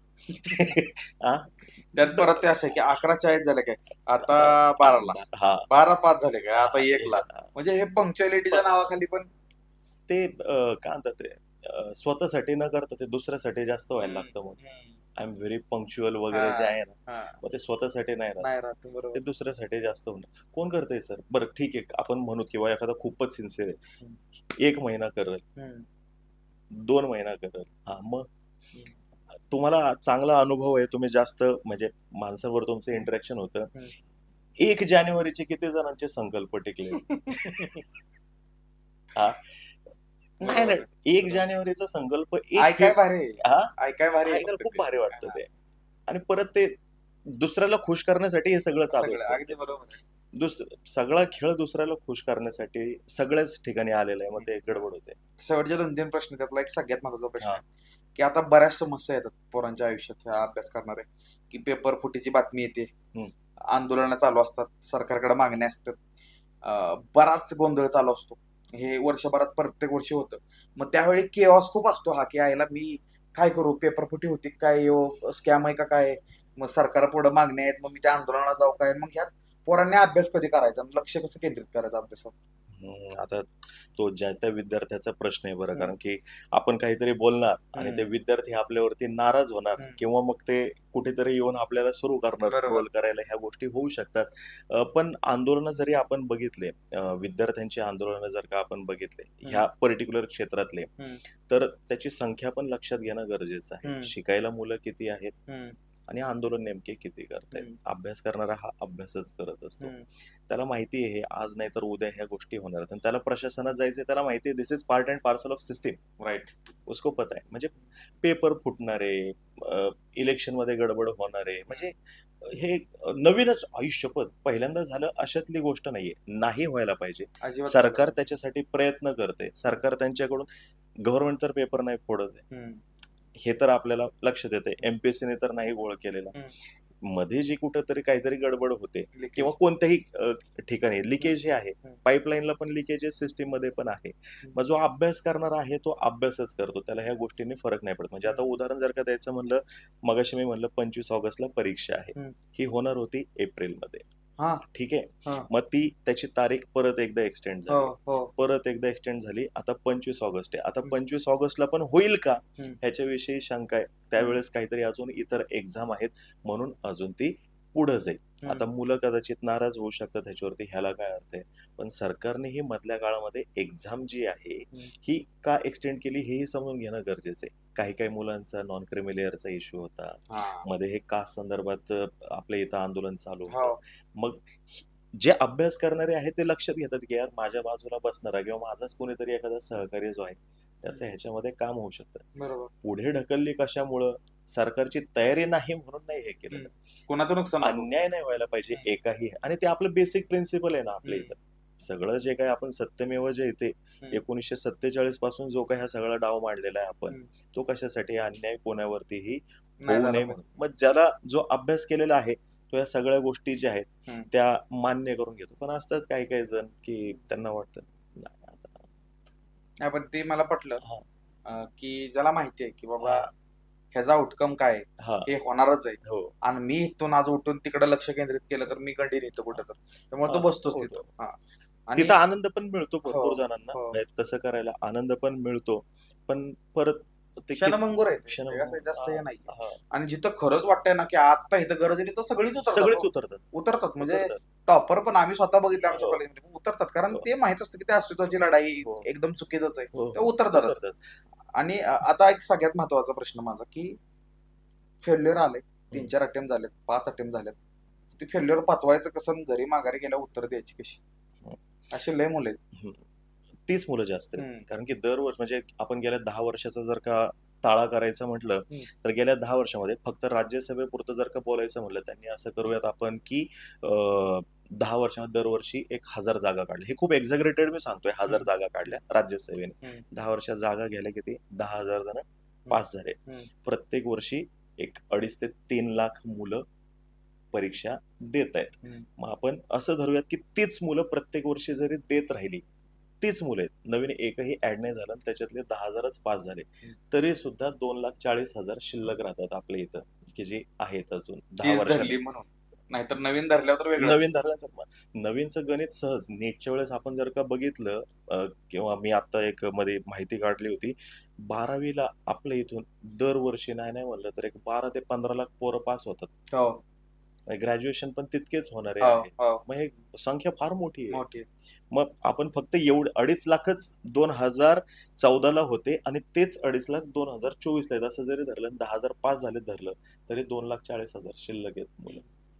मग हे शिल्लक का राहिले, कमी पडलं कुठंतरी, काहीतरी चुकलं असेल, कमी पडलं असेल, मधल्या काळामध्ये इतर काही गडबडी झाल्या असतील, होतातच, इट इज क्वाईट नॅचरल. पण मला असं वाटतं 4-5 वर्ष नाही थांबलं पाहिजे इथं. म्हणजे मी आणि आमचे एक मित्र आहेत अक्षय म्हणून, त्यांचं चांगलं पुस्तक आहे मार्केटमध्ये, महाराष्ट्रातील समाज सुधारक, त्यांचं चांगलं बेस्ट सेलर पुस्तक आहे अक्षय बोरकरचं. तर तो आणि मी आम्ही सतत बोलत असतो. मुलं बघितले ना टेन्शन येतं, जास्त दिवस थांबणं म्हणल्यानंतर ते बघा ना, आपल्याला प्रत्येकाला सवय काय, लहानपणापासून मी ज्यावेळेस स्वतःला बघतो, मी कोणतं पुस्तक परत एकदा वाचलं म्हणजे मी सपोज 7वीला गेलो, मी 6वीचं पुस्तक कोणतं वाचलंय, एकतर मी इतिहास वाचलाय, तो पण शिवाजी महाराजांचा वगैरे असेल तर वाचलेला आहे, किंवा मी मराठीतल्या माझ्या कविता किंवा गोकुळ बिकुळ असे जे धडे होते ते मजा म्हणून वाचलेले. बरोबर आहे. असं कोणी आपल्याला दिसतो का की बाबा विज्ञानाचं पुस्तक मी 6वीचं घेऊन वाचलं 7वीला गेल्यानंतर? नाही दिसत. वाचलंय काय, एकतर मराठी वाचले नाही तर इतिहास वाचले. पण इथं काय गडबड आहे माहितीये का सर, पहिला अटेम्प्ट गणला, दुसऱ्या वर्षी तीच पुस्तक आहे, त्याच अंडरलाईन आहे, तेच कव्हर आहे, त्याला दुसऱ्या वर्षी परत तेच घेऊन बसायचंय. दुसऱ्या वर्षी जर का त्याचा परत एकदा विषय लांबला, तिसऱ्या वर्षी तेच पुस्तक, त्याच अंडरलाईन, तेच हायलायटर परत घेऊन बसायचंय. चौथ्या वर्षी परत नाही टिकत. सोपं नाही ते. प्रचंड. मी तर म्हणतो ह्या प्रत्येक प्रश्नचिन्ह विचारणारे लोक जास्त आहेत. हो. कसं काय, कधी व्हायचं, त्याचं झालं, तुझं कधी होणार, हे तर ते तर टोचा ते तर वेगळेच. घरच्यापेक्षा आजूबाजूला जास्त चिंता असते, काय होणार, त्याच्या मनात हेच असते, असं नाही व्हावं, अशी पण जनता जास्त आहे माहितीये का. म्हणजे खूप सारे जण रिलेटेबल पण होईल, पण ते सोपं नाही माहितीये का त्या विद्यार्थ्यासाठी. पण क्लासमध्ये बोलताना असं म्हणतो माहितीये का, जसं काल आपण बघितलं की तेलंगणा स्टेटमध्ये मेन्स देणारा जो विद्यार्थी आहे त्यांच्यासाठी त्यांनी काही मदत वगैरे जाहीर केली, किंवा येणाऱ्या काळामध्ये जर का शासनाला असं करता आलं की बाबा ज्या मुलांनी मेन्स वगैरे दिलेल्या आहेत, मेन्स दिलेल्या आहेत, तो ऍक्टिव्ह आहे, ऍक्टिव्ह आहे हा, पोरगा, हा, त्याची एखाद्या विषयाला समजून सांगायची पद्धत अजून चांगली असू शकते. हा. म्हणजे शिक्षक जर का आपण बघितले आजूबाजूचे हो, शिक्षक हो. वगैरे, तर तो त्या मुलांना कदाचित अजून चांगल्या पद्धतीने सांगू शकतो. ह्यांना कुठेतरी काहीतरी हम्म, करता येतंय का, हम्म. मध्ये सिस्टीम मध्ये ह्यांचा फायदा करून घेता येतोय का, हे हे बघणं किती फार भारी आहे. गरजेचं आहे. म्हणजे बघा ना, हा. की एखादा लाईन वरती आलाय, हो. थोडा क्रॉस करायला राहिला, हो. पण तो टॅलेंटेड आणि ब्राईट टॅलेंट. असू शकतो, तर हो. तो युटिलाइज करू शकतो. करता यायला पाहिजे. आणि हे जर सरकारनं केलं, अशी कितीतरी लोक असणार आहेत. किती. आणि मी म्हणतो खूप साऱ्या जागांवर भरती करायची बाकी आहे. हो. आणि ज्या प्रकारे समाज आणि ही माणूस म्हणून आपण ग्रो होतोय ना, हो. सायकोलॉजिकल ठिकाणी बऱ्याच ठिकाणी अशा लोकांची गरज लागणार आहे. गरज सो लागणार. हे तेलंगणात आता होतंय का? नाही, त्यांनी काय केलं की जे मेन्स देणारे विद्यार्थी त्यांना फक्त त्यांनी फिनान्शियल असिस्टन्स हा. देण्याचा प्रयत्न पण केला. तुम्ही आता जो मुद्दा मांडला ना, पण तो खरंच तसं छान आहे. होणं गरजेचं आहे. की आणि म्हणजे तुम्ही बघा ना, की ऍटलिस्ट लोकांना म्हणजे त्याच्या घरातल्यांना एवढं तर कळेल की तो हो. कॅपेबल होता. म्हणजे मी काय सांगतोय माहितीये का, मुलं अभ्यास करताना कुठून करतात, पुस्तक आहे आपलं स्टेट बोर्डचं, मग त्याचं कव्हर पेज जे आहे ह्याच्यावरती पैठणीची नक्षी आहे. हम्म. मग ते कव्हर पेज विषयी सुद्धा त्या पुस्तकामध्ये माहिती दिलेली असते, ऋणनिर्देश हो, मध्ये हो, हो. हे कव्हर पेज कोणी केलेलं हो. आहे, काय ह्याचं महत्व आहे. त्याच्यानंतर पुढच्या पेजवरती आल्यानंतर मूलभूत कर्तव्य दिलेले असतील किंवा आपली प्रिॲम्बल दिलेली असेल. आपल्या शाळेमध्ये झालं काय, पहिल्या दिवशीचं लेक्चर, पहिल्या चाचणीला एवढे धडे, 6 महिला एवढे, दुसऱ्या चाचणीला एवढे धडे, वार्षिकला एवढं. अरे पण ती प्रिॲम्बल जी आहे ना, ते समजून सांगणार तुमच्याकडे कॅन्डिडेट्स आहेत ना पोरं, ते सगळे सांगतील माहितीये का, हा. हे कधी आलं, आम्ही भारतीय लोक सांगतील, ते त्याच्यातलं स्वातंत्र्य, समता, बंधुता सांगतील, सार्वभौम, समाजवादी, धर्मनिरपेक्ष, लोकशाही, गणराज्य हे काय आहे हे उकलून सांगतील. सांगतील. सगळे नागरिकशास्त्र समजून सांगणं गरजेची गोष्ट हा. आहे. अर्थशास्त्राचं पुस्तक एवढूसं छोटं आहे. बजेट सारखी गोष्ट आपल्या इथं, हा. एवढा मोठा देश, एवढा मोठा बजेट, किती जणांना इंटरेस्ट आहे सर बजेट बरोबर. मध्ये? बेसिक गोष्ट नाही सांगता येत. हेडलाईन ऐकून आणि धिंगाणा डायरेक्ट घालतो. टॅक्स, इनडायरेक्ट टॅक्स कळत नाही. हम्म. जो इन्कम टॅक्स देतो त्याला वाटतं लोकांना काय जाते, आम्ही टॅक्स भरतो. अरे तसं नाही दादा, प्रत्येक जण टॅक्स देतो. हम्म. जी अगदी गरीबातली गरीब पोरं बिस्किट पुडा घेतात ना, हम्म. 4 रुपयाचा पार्ले घेतला तरी तो टॅक्स देतोच ना. हम्म. इनडायरेक्ट टॅक्स तो देतोच ना. हम्म. त्याला टॅक्स जोडून तो 4 रुपये देत असतो. हम्म. हे समजणं गरजेचं आहे. हे कोण समजून सांगू शकते? हे पोर आहेत, हे कुठेतरी सामावून घेतली गेली पाहिजेत असं माझं स्वतःचं मत नाही आहे, नाही, खरंच माहितीये का? भारी आहे. आणि आय होप असं काहीतरी होईल, कारण हे होण्याची गरज आहे आणि होप येईल ह्या क्षेत्राला पण काहीतरी. माझे शेवटचे 2 प्रश्न, त्यातला एक प्रश्न आहे, एकदम ऑनेस्ट उत्तर पाहिजे मला, की आता बास हे कधी ठरवायचं. तर एक माझा अजून एक प्रश्न आहे, एक शेवटचे 2 प्रश्न, एक सगळ्यात महत्वाचा प्रश्न. आता बास हे कधी कळलं पाहिजे किंवा कसं ओळखायचं? दुसऱ्या अटेम्प्ट नंतर तर बास करायला पाहिजे, दुसऱ्या किंवा तिसऱ्या अटेम्प्ट नंतर. कारण की शासनाने एमपीएससी पुरतं जर का बोलायचं म्हणलं तर अगदी 38 पर्यंत आणि 43 पर्यंत अशी त्यांनी मर्यादा दिली, तोपर्यंत नाही थांबलं पाहिजे. पैसे कमवण्याचं उमेदीचं एक वय असतं किंवा सेट होण्याचं एक वय, स्ट्रगल जर का सुरू राहिला तर तो सुरू राहण्याची शक्यता जास्त आहे. जर का प्रामाणिकपणे अभ्यास केलेला असेल तर एकतर माझं मत असं आहे की 1-2 अटेम्प्ट मध्ये ह्या गोष्टी क्लिअर होत असतात. मॅक्सिमम 3. हा, मॅक्सिमम 3 आपण धरायला काही हरकत नाही, पण त्याच्यापेक्षा जास्त नाही थांबायला पाहिजे या क्षेत्रामध्ये. कारण की होतं काय, फ्रस्ट्रेशन स्वतःला येतं, आपल्या कुटुंबाला त्याच्याहून जास्त येतं आणि सगळेच ह्याच्यामध्ये सफर करायला लागतात. ते नाही व्हायला पाहिजे. 2-3 ठीक आहे, पण जर का तुम्हाला असं वाटत असेल, उदाहरणं आपण बघितलेत युट्यूबवरती, खूप फेमस पण झालेले आहेत ते व्यक्ती, किंवा त्यांनी सांगितले त्यांचा स्ट्रगल सगळा उलगडून सांगितलेला आहे, प्रचंड त्यांनी मेहनत घेतलेली हेही सांगितलेलं आहे. मग अशा वेळेस तुमच्यासोबत इतर अजून काही त्याला सपोर्टिव्ह सिस्टीम आहे का हे समजून घेणं गरजेचं. पण जर का तिसऱ्या वर्षी आला आणि अजून जर का त्याचा ग्रहणामध्येच गोळ होत असत, सूर्यग्रहणात आणि चंद्रग्रहणामध्ये, तर तिथं त्यांनी थांबलं पाहिजे. क्रमांक 1. आणि ज्यांनी खरोखर अभ्यास केलेला आहे तो एमपीएससी शोधतो, तो युपीएससी शोधतो, तो बँकिंग मध्ये बघतो, तो इन्शुरन्स मध्ये बघतो, तो एसएससी मध्ये जाईल, मगाशी तुम्ही म्हणजे असिस्टंट कमांड, कोणत्याही ठिकाणी तो संधी शोधायचा प्रयत्न करेल, तो सिस्टीम मध्ये जाण्याचा प्रयत्न करेल, तो सेटल होण्याला पाहिजे.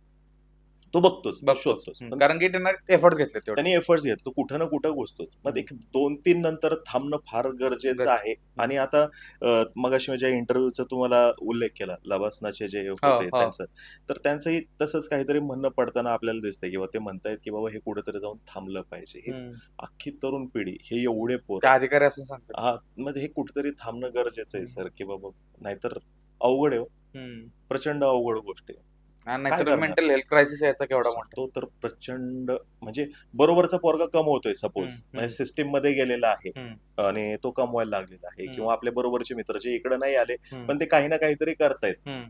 मग हा 3 वर्षाचा बॅकलॉग त्याला भरून काढायचा आहे ना आता, हो. म्हणजे नवीन काहीतरी त्यात परत त्याचा जावं. गॅप आहे. गॅप आहे, सगळं सुटलेलं आहे गोष्टी, मग परत शून्यापासून स्ट्रगल करावा लागू शकतो. त्यापेक्षा एक 2-3 वर्षामध्ये वय आहे तोपर्यंत, 35 नंतर हा स्ट्रगल परत अजून अवघड आहे. अतिशय अवघड. हा, मग 21व्या वर्षी तुम्ही 21, 22, 23 या दरम्यान निर्णय घेणं अगदी आणि चांगलं. सहसळ तर तासताना दुसरा स्विच हो. मारून काहीतरी केलेलं बरं. त्यावेळेस ज्या गतीने करू शकतो त्याच्यानंतर नाही ती करू गती नाहीये. नाही करू शकत. इतर ही आकर्षण खूप लागतात ना मागं. बरोबर नाही आहे. होत. येस. आता माझा शेवटचा प्रश्न आहे की एखादा मुलगा मुलगी 10वीत आहे. हा. आणि तो म्हणतोय आता मला IAS IPS व्हायचंय. हा. त्याला काय सांगाल तुम्ही?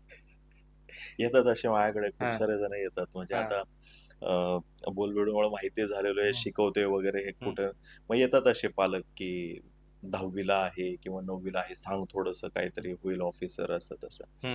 तर हे वय फार कमी आहे तसं वगैरे गेलं त्यांना ह्या सगळ्या गोष्टी समजून घेण्याचं. त्यांना मग मी अशा वेळेस काय सांगतो की स्टेट बोर्ड जे आहेत ते तुम्ही वाचा परत एकदा नीट समजून घ्या, आणि नाही समजलं तर मग आपण त्याच्याविषयी गप्पा मारू, त्या स्टेट बोर्ड विषयी की आता जे आहे ते. जे आहे ते.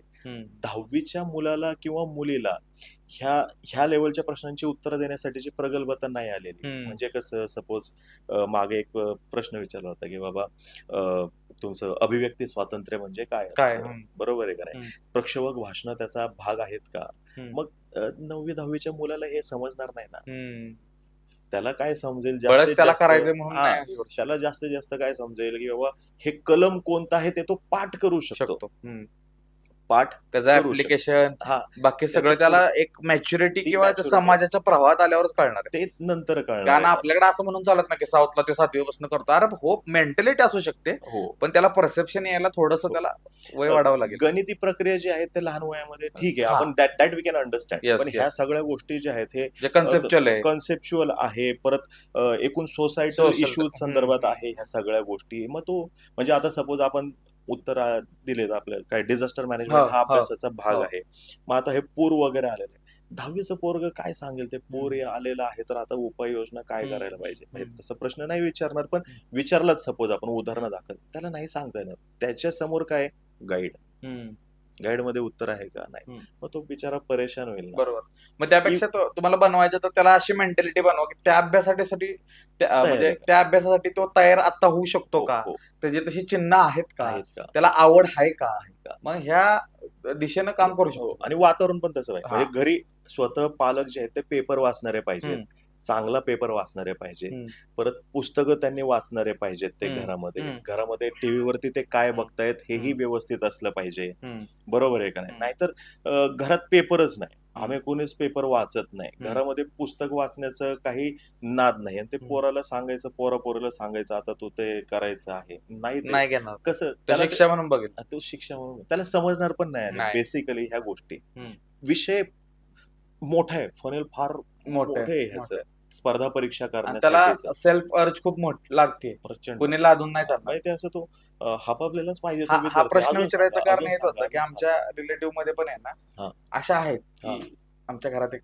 जस्ट सरकारी अधिकारी झाले, हे खूप चुकीचं आहे. म्हणजे मी जेव्हा BBA निवडलं तेव्हा बरेच लोक BBA आले की अरे सोपं असतंय, सायकोलॉजीकडे गेलो की अरे हा पैसा आहे, अरे नाही तसं नसतंय. म्हणजे आता एखादा अधिकारी झाला म्हणजे त्यानं जितकी घासली आणि जितकी इथे येऊन तो केलं, तो तुम्हाला नाही सांगत बसत की मी इथं केलं, पुण्यात येऊन असं केलं. सो हे काही गोष्टी दिसायला छान दिसतात, पण त्याच्या मागचं स्ट्रगल खूप मोठं असतं. प्रचंड. आता मागचे मोटिवेशन पण गडबड करतात, मोटिवेशन सांगतात, आपण बघितलंय बघा. आणि तो तर लय गंडका विषय नाही का, म्हणजे प्रत्येक जण, हे बघा, प्रत्येक जणाच्या स्टोरीमध्ये एक स्ट्रगल आहे. तुम्ही मी हा विषय बाजूला ठेवून तुम्ही इथपर्यंत कसं आला, मी इथपर्यंत कसं आला बोलत बसलो तर आपण दिवसभर बोलू, आणि असे प्लॉट निघतील की तुमच्या आयुष्यावर मूवी बनेल, माझ्या पण बरेल, इथंच बसलेल्या सगळ्यांच्यावर बनेल. खरं की सगळ्यांच्या आयुष्यात प्लॉट आहे, पण आपण त्यानं मोटिवेट होणं मला वाटतं थोडं चुकीचं आहे. अभ्यास करायची पद्धत असो किंवा एक तुम्ही म्हणला की विपरीत परिस्थितीतून आला, एवढं फक्त मोटिवेशन घेणं एक इनफ आहे. मागचे 1 तास जवळजवळ आपण गप्पा मारतोय, खूप भारी वाटलं, मला खूप मजा आली, आणि मला माहिती की या गप्पा 1 तासात उरकणार नाहीत. तर कमेंट सेक्शन मध्ये तुम्ही कोणता विषय आम्ही घेऊन येऊ पुढच्या पॉडकास्टला, मला अजून 1-2 पॉडकास्ट करायला खरंच आवडेल. तुम्हाला म्हणजे कुठलाही विषय असो की जो सरांच्या डोमेन मध्ये असेल, सरांकडून तुम्हाला ऐकायचा आहे, तुम्ही नक्की कळवा. ज्या कमेंट्सला ऑब्व्हियसली सगळ्यात जास्त अटेन्शन असेल, लाईक्स असतील, कमेंट्स असतील, किंवा एखाद्यानं कधी कधी मेल पण करतात लोक होय. की हा विषय घ्या, हो. तर आम्ही विषय नक्की टच करू. मला स्वतः खूप जाणून घ्यायच्या गोष्टी. सर, तुम्ही एवढा वेळ दिला Yes. आणि आज तुम्ही आला त्याबद्दल खूप खूप धन्यवाद. धन्यवाद. Thank you so much. Thank you. Thank you.